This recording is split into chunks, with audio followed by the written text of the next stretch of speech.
Hey, so it's ultimately a little bit of an illusion, but at least the local effects here in Kelowna regarding the wildfires. As you can see, we have a far less smoky environment. That comes with a great deal of relief, my lord. Highway 97 remains closed between Summerland and Peachland, and the Ainsley Creek fire closer to Merritt as highways 851 in danger, maybe under control, but possibly. Closure of highways is seriously disruptive for everyone, obviously, but not the least of which evacuees themselves who've got to get out somehow. And in places like Kelowna, which are not directly being threatened by fire, highway closures can really mess up our supply chain. It's not really much of an issue this fire season, thankfully. Something that's been on my mind recently, especially relevant to the fire situation going on, is food security, food sovereignty, the ability for a community like Kelowna to produce food for itself. Not to say that we don't. There has been a real downsizing of the industry here, especially as it relates to food processing. The one great big stalwart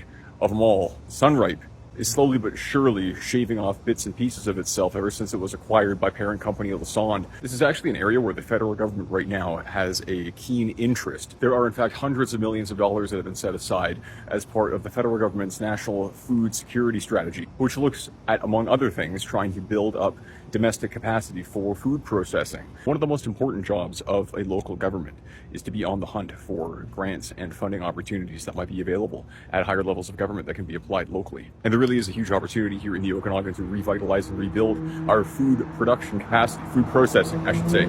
Human cannot live off of tree fruits and wine alone. I guess you try. Wine really is the best example that we've got, really, of an intensely value-added, locally produced, locally processed agricultural product. That actually brings me back to the threats posed by wildfires. See the mountains behind me?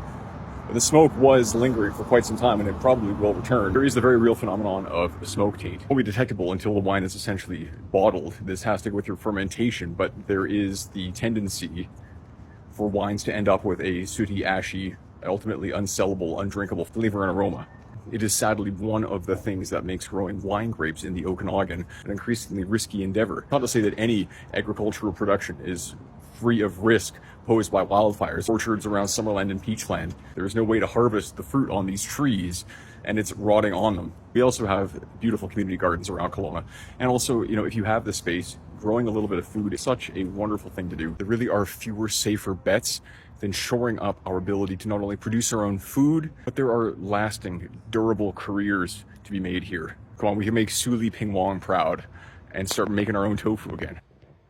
Stay safe, take care during this time of wildfires, and talk to you soon.